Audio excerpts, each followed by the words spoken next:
Hello students, मैं अंजलि पयाल स्वागत करती हूँ आपका आईसीटी वर्चुअल क्लास में। कैसे हैं आप सब लोग?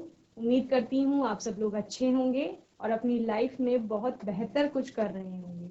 आज हम बात कर रहे हैं क्लास 9th के साइंस की, जिसमें हमारा चैप्टर चल रहा था एटम्स एंड मॉलिक्यूल, यानी परमाणु और अणु।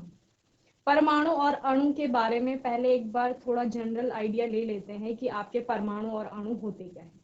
इस चैप्टर में हमने बहुत सारी चीजें पढ़ी थी, अलग अलग चीजों के बारे में पढ़ा। सब्सटेंसेस, आपके मटेरियल हो गए, ये सब पढ़े।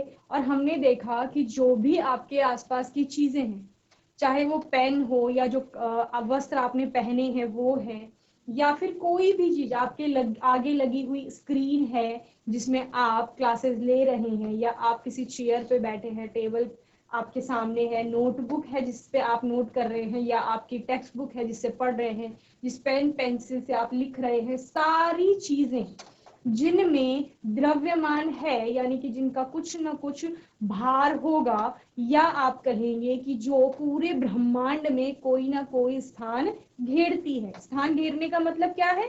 अगर जैसे ये पेन है, इसको मैं कहीं पर रखूं तो जितना इसका एरिया है उसके हिसाब से ये क्या करेगी, उस स्थान को ऑक्यूपाई करेगी। सिर्फ यहीं पर नहीं, पूरे 3 डायमेंशनली हम बात करें। ओके, चारों तरफ से ये स्थान घेरेगी। या आप जैसे क्या करेंगे, एक बैग ले लीजिए, बैग में सामान रखते जाएंगे तो वो सामान क्या करेगा, उस बैग का कुछ जगह लेगा। या बहुत छोटा एग्जांपल है, आपके पास ज्योमेट्री बॉक्स है, उस ज्योमेट्री बॉक्स के अंदर आप अपने पेन रख रहे हैं, पेंसिल रख रहे हैं, तो धीरे धीरे स्थान बढ़ता जा रहा है। तो कैसी वस्तुओं से? ऐसी वस्तुएं जिनमें की द्रव्यमान है और जो आपके बॉक्स के अंदर स्थान घेर रही है। तो यानी ये क्या हो गए, पदार्थ हो गए। अब वो पदार्थ, जब हम इस पेन की बात कर रहे हैं, ये किसी से तो मिलकर बना होगा। इसके हम टुकड़े करते जाएंगे अगर, तो हमें इसके बहुत छोटे छोटे टुकड़े मिलेंगे। तो उन्होंने बोला कि जो सूक्ष्मतम कण होंगे, इसके छोटे कण होंगे जिनको कि आगे जाके आप विभाजित नहीं कर सकते, ऐसे अविभाज्य कणों को डाल्टन ने क्या बोला, परमाणु यानी अणु बोला। ठीक है, परमाणु एक ऐसा कण था जो कि फ्री स्टेट में रह सकता था, या आप क्या कह रहे थे कि वो फिर रिएक्ट करेगा और रिएक्ट करके क्या कंपाउंड्स बनाए। ठीक, तो यहाँ पर परमाणु क्लियर है। जब आपने बोला कि पदार्थ को छोटे छोटे कणों में विभाजित करते जाएंगे, ऐसे सूक्ष्मतम कण मिलेंगे, उनको क्या कहा जाएगा, परमाणु कहा जाएगा। वहीं पर अणु यानी मॉलिक्यूल क्या है, जब वो परमाणु आपस में मिलेंगे, मिलकर के कंबाइन होंगे, और वो परमाणु एक ही एलिमेंट के भी हो सकते हैं, एक तत्व के भी हो सकते हैं, और आप क्या कह रहे थे कि वो अलग अलग तत्वों के भी हो सकते हैं।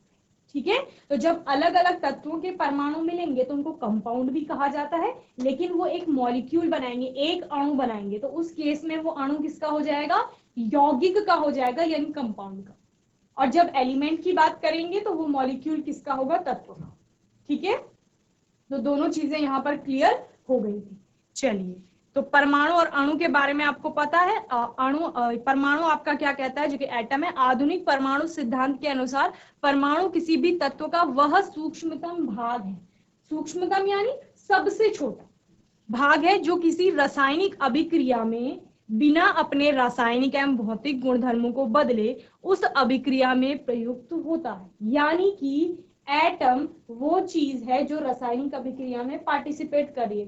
कोई भी केमिकल रिएक्शन होती है तो वहां पर आपका अभिकारक पार्टिसिपेट करते हैं। अभिकारक यानी जो अभिक्रिया से पहले है, तो उन अभिक्रियाओं के एटम पार्टिसिपेट कर रहे हैं, इनडायरेक्टली हम ये कह रहे हैं। ठीक है, और वो तत्वों के क्या है, परमाणु है। और वो परमाणु किस तरह से उस रासायनिक अभिक्रिया में भाग लेते हैं कि उनके रासायनिक और भौतिक गुण बदले नहीं होते हैं जब तक वो अभिक्रिया कर रहे हैं। और अभिक्रिया करने के पश्चात भी उनमें किसी भी प्रकार का चेंज नहीं आता है, बस वो किसी के साथ जुड़ जाते हैं, बॉन्डिंग कर लेते हैं। ठीक है, परमाणु तत्व के सूक्ष्मतम भाग है जिन्हें किसी भी शक्तिशाली सूक्ष्मदर्शी से भी देखा नहीं जा सकता है। यानी एटम इतना छोटा है जिसको कि आप किसी माइक्रोस्कोप से या बहुत कितनी भी स्ट्रेंथ का, कितनी भी पावर का आप अपना इलेक्ट्रोस्कोप, या फिर आप क्या इलेक्ट्रॉनस्कोप भी कहते हैं, माइक्रोस्कोप, इलेक्ट्रॉन माइक्रोस्कोप होते हैं, या जो माइक्रोस्कोप होते हैं आपके जनरल, उनसे भी इन परमाणुओं को देख नहीं सकते हैं। तो इतना छोटा आपके परमाणु का आकार होता है।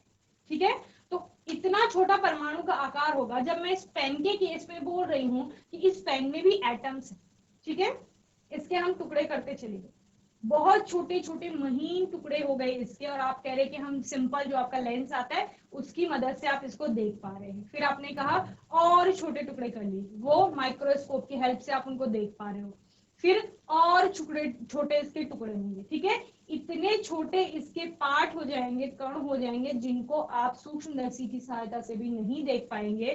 तो वो क्या होंगे, एटम होंगे। और जो उन कणों को क्या कहा जाएगा, सूक्ष्मतम, यानी उससे छोटा आप नहीं बना पाएंगे, ठीक है।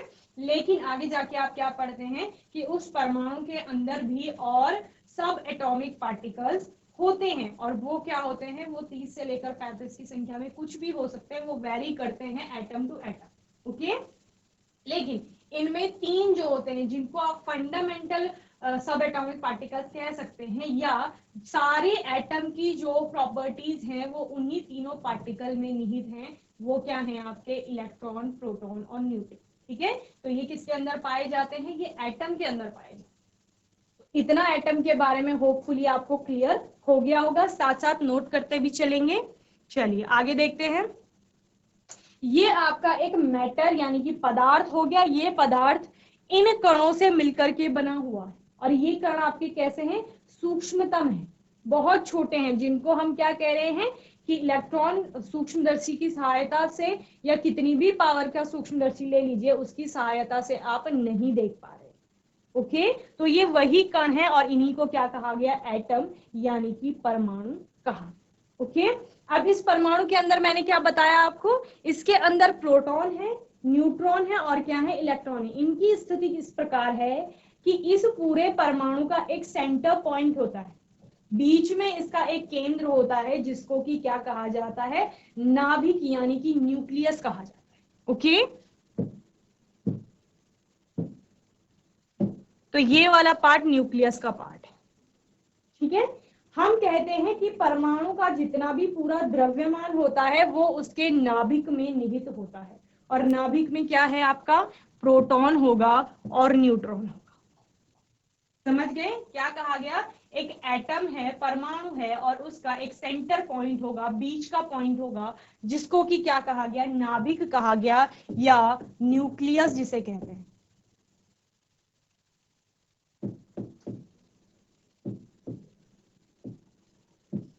इस नाभिक के अंदर क्या पाए जाएंगे, प्रोटॉन और न्यूट्रॉन पाए जाएंगे, और यही आपको क्या बताते हैं, number of proton plus number of neutron, यानी प्रोटॉनों की संख्या धन न्यूट्रॉनों की संख्या ही क्या होता है, इस एटम का द्रव्यमान होता है। यानी हम क्या कह रहे हैं कि पूरे परमाणु का द्रव्यमान उसके नाभिक में निहित, ओके। वहीं पर जो इलेक्ट्रॉन होते हैं, जो तीसरे तरह के पार्टिकल हैं एटम के अंदर, वो क्या होते हैं, वो इस न्यूक्लियस के चारों ओर चक्कर लगा रहे हैं, ओके। ये इलेक्ट्रॉन है, ये इलेक्ट्रॉन है, ये इलेक्ट्रॉन है, ओके। आप कहते हैं कि प्रोटॉन जो होता है वो पॉजिटिवली चार्ज होता है, इलेक्ट्रॉन जो होता है वो निगेटिवली चार्ज होता है, और न्यूट्रॉन, जैसा कि इसका नाम है न्यूट्रॉन, तो ये न्यूट्रल होता है, यानी कि कैसा होता है, उदासीन होता है, ओके। यहाँ पर जब आपका पूरा एटम हम कहते हैं कि उदासीन है, इस एटम पे किसी भी प्रकार का चार्ज नहीं है, तो इसका मतलब क्या है कि वहां पर number of negative charge is equal to number of positive charge होगा, यानी वहां पर ऋण आवेश धन आवेश के बराबर होगा। जो धन ऋण जब बराबर हो जाएंगे तो उनको आप क्या करेंगे, और टोटल अगर देखेंगे तो दोनों एक दूसरे को कैंसिल आउट कर लेते हैं, तो 0 हो जाता है, यानी उदासीन हो गया, न्यूट्रल हो गया आपका एटम। समझ रहे हैं, number of electron is equal to number of proton, किसके केस में, न्यूट्रल एटम के केस में, उस पर किसी भी प्रकार का जब कोई आवेश नहीं है। और अगर उस एटम के ऊपर निगेटिव चार्ज आ गया है, ओके, क्या कह रहे हैं, किसी भी एटम के ऊपर अगर निगेटिव चार्ज आ गया, सपोज ये कोई एटम है, परमाणु है, इसके ऊपर निगेटिव चार्ज आ गया, इसका मतलब क्या है, इसमें ऋण आवेश की मात्रा बढ़ी है, यानी इसने क्या किया है, कहीं से तो इलेक्ट्रॉन को ग्रहण किया है, निगेटिव चार्ज को ग्रहण किया है। क्योंकि पहले से जो इसके पास इलेक्ट्रॉन और प्रोटॉन थे, जब ये उदासीन था, तो दोनों की संख्या बराबर थी, दोनों एक दूसरे को कैंसिल आउट कर रहे थे, लेकिन इसने कहीं से एक्स्ट्रा इलेक्ट्रॉन लिया, जिसको कैंसिल करने के लिए अब यहाँ पर प्रोटॉन नहीं है, या जिसको बैलेंस करने के लिए यहाँ पर प्रोटॉन नहीं है, इस वजह से इस पर क्या आ गया, निगेटिव चार्ज आ गया। ओके, दूसरी तरफ अगर कोई एटम है, ये एटम मैं बता रही हूँ, उस पर पॉजिटिव चार्ज आ गया है, तो ये पॉजिटिव चार्ज का मतलब क्या है कि इसमें प्रोटॉनों की संख्या बढ़ गई है। तो प्रोटॉनों की संख्या कब बढ़ेगी, जब ये क्या करेगा, किसी को इलेक्ट्रॉन दे देगा। प्रोटॉनों की संख्या दो केस में बढ़ सकती है, या तो उसने प्रोटॉन ग्रहण करे हैं, यानी धनावेश उसने ग्रहण करा है तो तब धनावेश की मात्रा बढ़ गई है, या फिर वो क्या करेगा, ऋण आवेश को भेज देगा कहीं, या ऋण आवेश को त्याग करेगा, ऋण को कम करेगा, दैट मीन्स कि पॉजिटिव वाला पार्ट बढ़ रहा है। ठीक है, तो यहाँ पर इलेक्ट्रॉन क्योंकि क्या है, बाहर है कक्षकों में और प्रोटॉन अंदर न्यूक्लियस में है, टाइटली बॉन्डेड, तो प्रोटॉन तो कहीं नहीं जाने वाला, ना इस केस में ना इस केस में, तो जाएगा कौन, इलेक्ट्रॉन जाएगा। इलेक्ट्रॉन एक केस में जब आ रहा है, मतलब ऋणावेश को बढ़ा रहा है, तो एटम पर कैसा आ गया, ऋणावेश आ गया, यानी कि नेगेटिव चार्ज आ गया। दूसरा, जिस केस में इलेक्ट्रॉन जा रहा है, जब नेगेटिव चार्ज जा रहा है तो पॉजिटिव चार्ज की मात्रा बढ़ रही है, तो उस केस में एटम के ऊपर क्या आ गया, धनावेश आ गया। तो इस प्रकार ये आयंस में कन्वर्ट हो, समझ गए। जब परमाणु उदासीन है तो उसमें इलेक्ट्रॉन और प्रोटॉन की संख्या बराबर है, तब उसमें किसी भी प्रकार का आवेश नहीं। जब उस पर आयंस आ रहे हैं, ये ऋणायन और धनायन, ये कब आ रहे हैं, जब या तो वो इलेक्ट्रॉन ग्रहण कर रहा है तब ऋणावेश आ रहा है, या फिर जब वो इलेक्ट्रॉन त्याग रहा है तब उसके ऊपर धनावेश आ रहा है। समझ गए। तो इतनी चीजें होपफुली आपको यहाँ पर क्लियर हो गई होंगी परमाणु के बारे में। आपका परमाणु क्या है, कैसा है, ये सब इसके अंदर पाया जाता है। इनको आप और डीपली हायर क्लासेस में पढ़ेंगे, इसको जल्दी से नोट करेंगे, फिर हम नेक्स्ट अपना देखेंगे टॉपिक।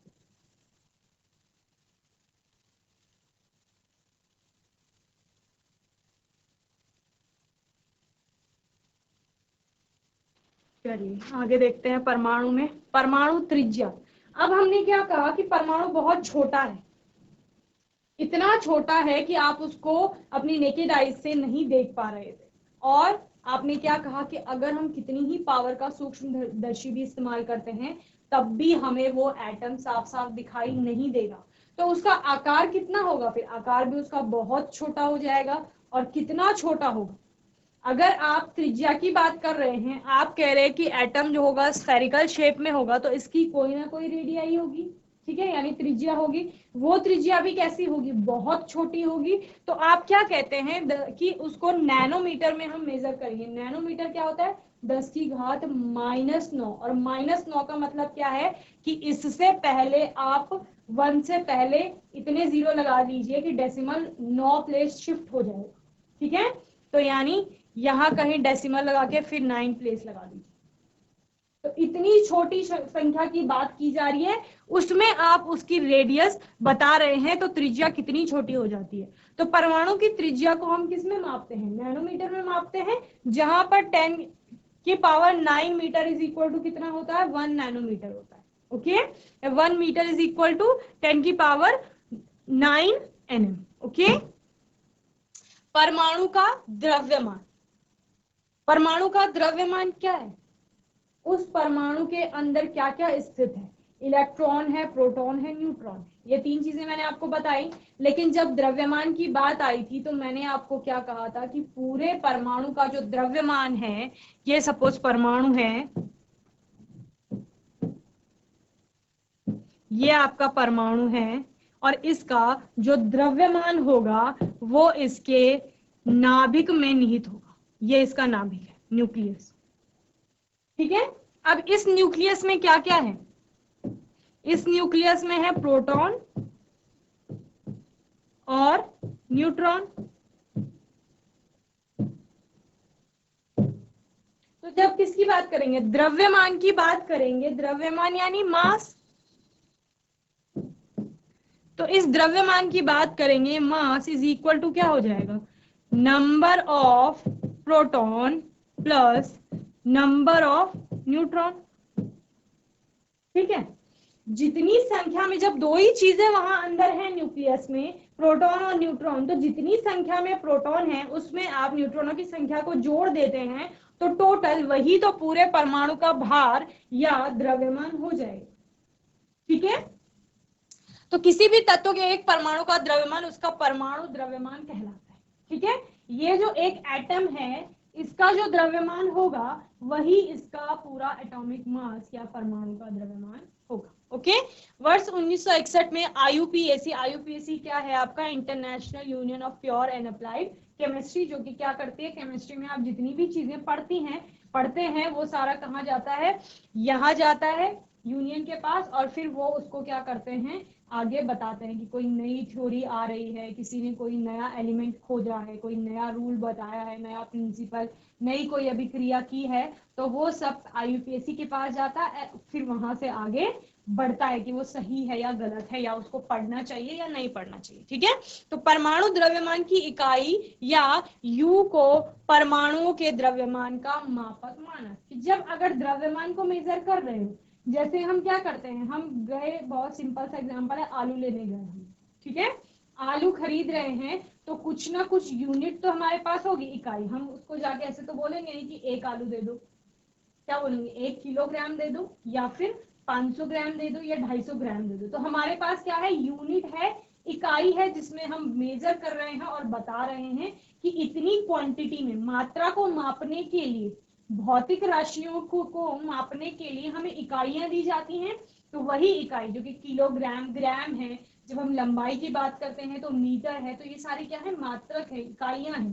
ठीक है, तो उसी प्रकार जब हमने यहाँ पर परमाणु के द्रव्यमान की बात की, क्योंकि वो द्रव्यमान बहुत ही कम था, एक परमाणु जिसका आकार बहुत छोटा है, हम नैनोमीटर में उसकी त्रिज्या को माप रहे हैं, तो उसका द्रव्यमान भी बहुत कम होगा।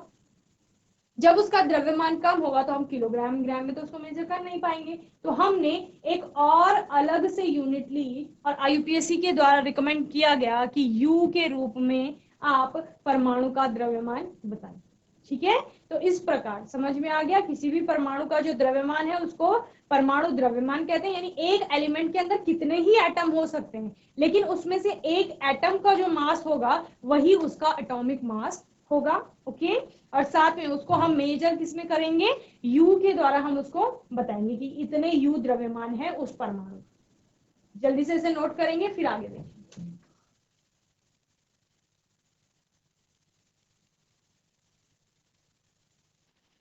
चलिए, परमाणु द्रव्यमान की इकाई, ठीक है, अभी हमने पढ़ लिया था कि यू में आप मेजर कर रहे थे परमाणु का द्रव्यमान, तो परमाणु द्रव्यमान की इकाई, एक परमाणु द्रव्यमान की इकाई का द्रव्यमान एक C12 समस्थानिक, C12 का मतलब क्या है, कार्बन का जो कार्बन 12 वाला समस्थानिक होगा, ठीक है, उसकी बात कर रहे हैं, के 1/12वें हिस्से के द्रव्यमान के बराबर होता है।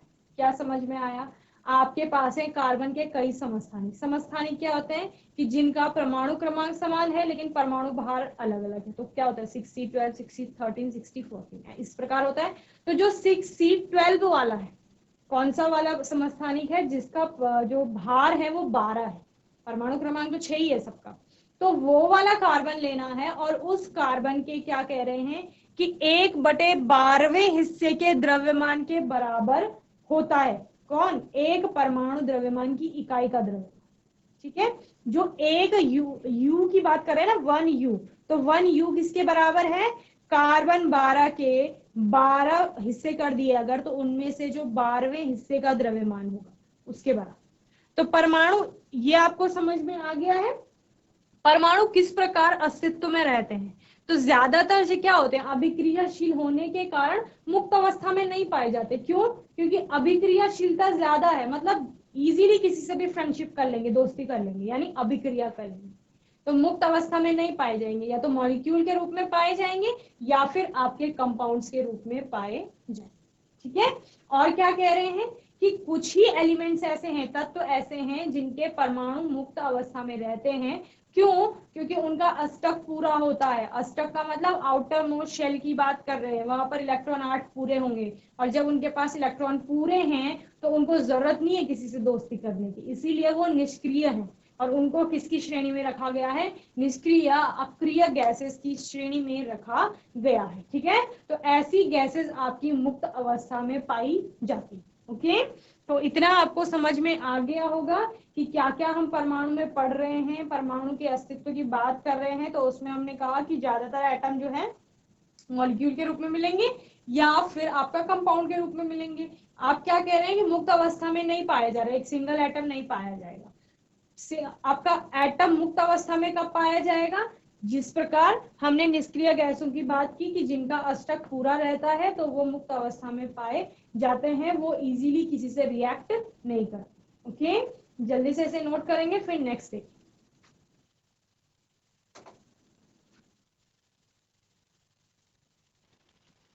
चलिए आगे देखते हैं। आगे आपको सिंबल के बारे में बताया जा रहा है कि जो आपके परमाणु है यानी कि जो आपका एटम है उसका सिंबल किस प्रकार, यानी उसको शॉर्ट फॉर्म में कैसे लिख सकते हैं, प्रतीकों के रूप में। तो अलग अलग सिंबल यहाँ पर आए थे। तो इस प्रकार ये हाइड्रोजन का सिंबल है। जब आपको एक सर्कल के अंदर एक डॉट दिखता था तो वो हाइड्रोजन का सिंबल उस टाइम पे बताया गया था। ओके, फिर फॉस्फोरस के लिए ये आया था, व्हील की तरह आपको दिख रहा है।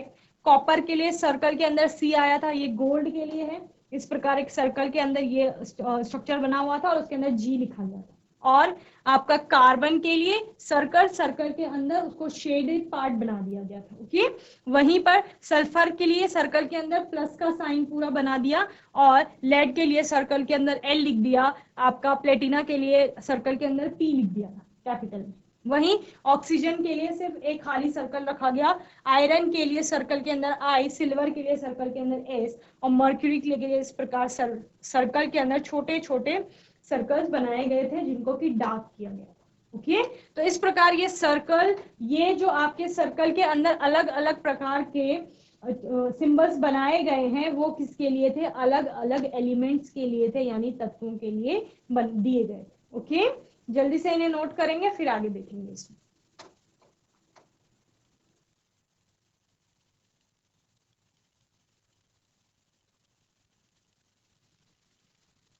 ये आपके क्या है? प्रतीक हैं।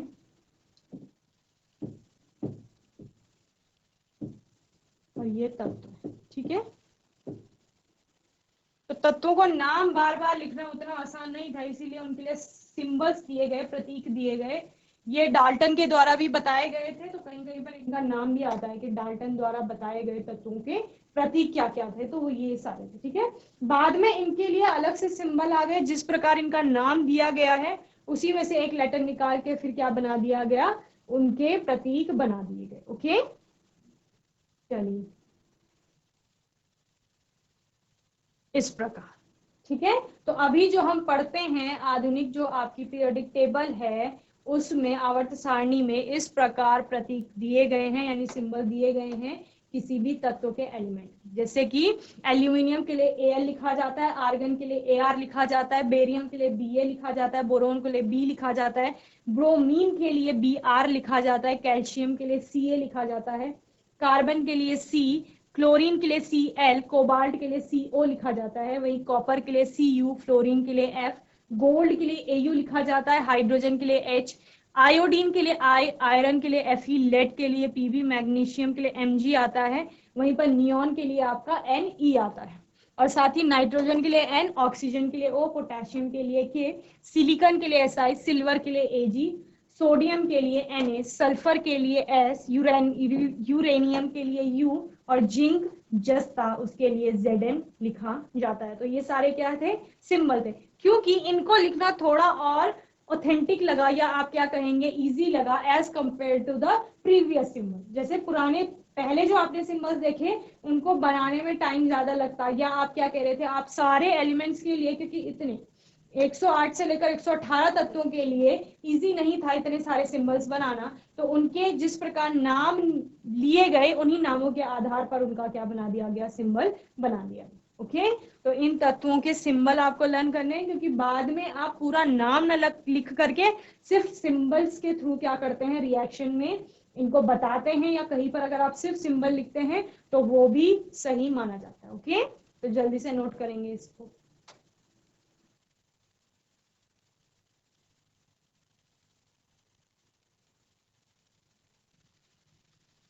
तो इस प्रकार हमने यहाँ पर किसके बारे में पढ़ा, परमाणु के बारे में पढ़ा, और हमने इन सिंबल्स के बारे में पढ़ा, जो कि कहीं कहीं पर आप देख रहे होंगे कि जैसे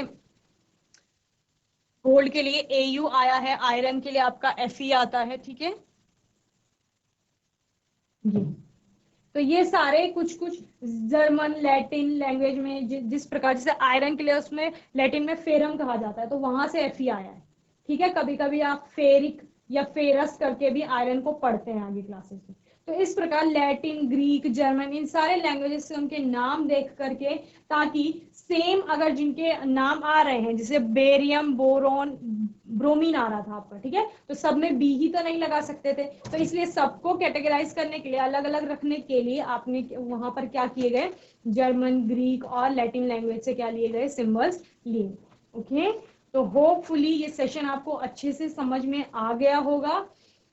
यहाँ पर हमने परमाणु की बात की, उसके स्थायित्व की बात की, उसके अस्तित्व में आने की बात की, परमाणु की त्रिज्या की बात की, वहीं पर उन परमाणुओं के लिए या एलिमेंट्स के लिए, तत्वों के लिए जो सिंबल्स आ रहे थे, प्रतीक, उनकी बात की। ये आपको अच्छे से लर्न करने हैं होमवर्क में, जितने भी यहाँ पर इस वाले टेबल को, ठीक है, क्योंकि यही आपको आगे ज्यादा काम आएगी। और तब तक के लिए ICT वर्चुअल क्लास से जुड़ने के लिए धन्यवाद।